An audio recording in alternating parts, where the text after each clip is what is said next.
Durante las charlas anteriores hemos hablado del proceso de trabajo, de los componentes del proceso de trabajo y hemos insistido en que el origen de la riqueza, nuevamente volvemos a repetir, es la naturaleza y el trabajo humano, y que son los trabajadores y las trabajadoras los que arrancan la riqueza de la naturaleza y producen nuevas riquezas. During previous lectures, we talked about the components of the labor process, and we have insisted that the sources of wealth are nature and human labor, and that it is workers who extract the wealth from nature and produce new wealth. We have also asked where that wealth ends up. We have said that the wealth unfortunately ends up in the hand of a few. But why should it end in the hands of the few? In order to answer this question, it is imperative to ask ourselves in whose hands are the means of production. We said earlier that the means of production may exist, but without workers, this means of production could not produce on their own. We also noted that workers could not produce if they do not have means of production. As workers are deprived of the means of production, their owners can impose working conditions. Consider the example of a farmer. If a farmer has a big enough piece of land to produce the food needed to feed himself and his family, he can work and survive with that piece of land, and he does not need to go to work anywhere else. He can be self-sufficient. However, the situation of a landless peasant is very different. Also different is the situation of the children of those self-sufficient farming families, because as the family grows, its piece of land does not produce sufficient to feed the new family, and so the children have to leave the farm to seek work. These landless peasants go to the home of a landowner and says to him, "You have land, but you cannot cultivate it. I offer myself to work your land." The landowner accepts because he cannot cultivate as much land as he has, and offers a wage for the work of the peasant. We see here that the landless peasant who has no means of production has to offer his labor power to someone who does have the means of production, land, tractors, and so on. The same happens in industry. The workers offer their labor to the capitalist. The capitalist says, "I contract you, and as payment for your work, I will give you a salary once a week or once a month, depending on the regulation of the country." And when the worker complains to the capitalist, "I'm working a lot, I am not getting enough pay," what is the answer of the capitalist? "I hire you, we sign a contract, you accept to work for me 8 hours a day. If you don't like the conditions, go and seek employment somewhere else."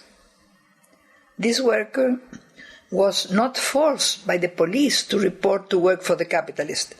He showed up freely, in quotes.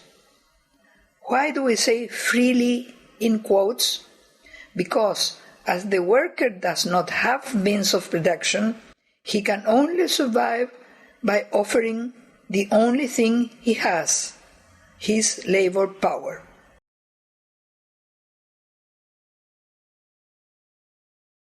This situation is more or less similar at home. Who usually pays the rent? Who bought the washing machine, the stove? Who earns a wage? Until recently, it were only men who do so. Women had nothing. All was owned by the husband. The women had to do all the work at home because, among other things, if they left the home, they had no way to survive. Hence, when people have no means of production, either at home or outside home, when the means of production are in the hands of others, among those who are the owners of the means of production and the workers who work with these means, a relationship of dependence and subjection is established. The owner of the means of production can appropriate himself the fruit from the labor process. Being the owner of the means of production, he pays a wage and keeps everything that is produced, all the products. Hence, the fruits of the labor do not belong to the worker, but to the owner of the means of production. This relationship between the owner of the means of production and the worker that puts them into action is a relationship of exploitation. However, this relationship of economic exploitation has not always existed. In the beginning of humanity's history, people lived in communities, in what we call primitive communities. People ate what they hunted and what they collected from nature. There was no property. People took possession of a territory, and when the land's fruits were exhausted, they moved. They were nomad. Then, when agriculture began, they settled, and everything was shared because they verily produced for their survival, for immediate consumption. Later, when new working tools were discovered, when iron tools were introduced, agriculture gave higher yields, and an accumulation of products occurred. And there appears what has been called the surplus, or excess. That excess started to be accumulated by a few.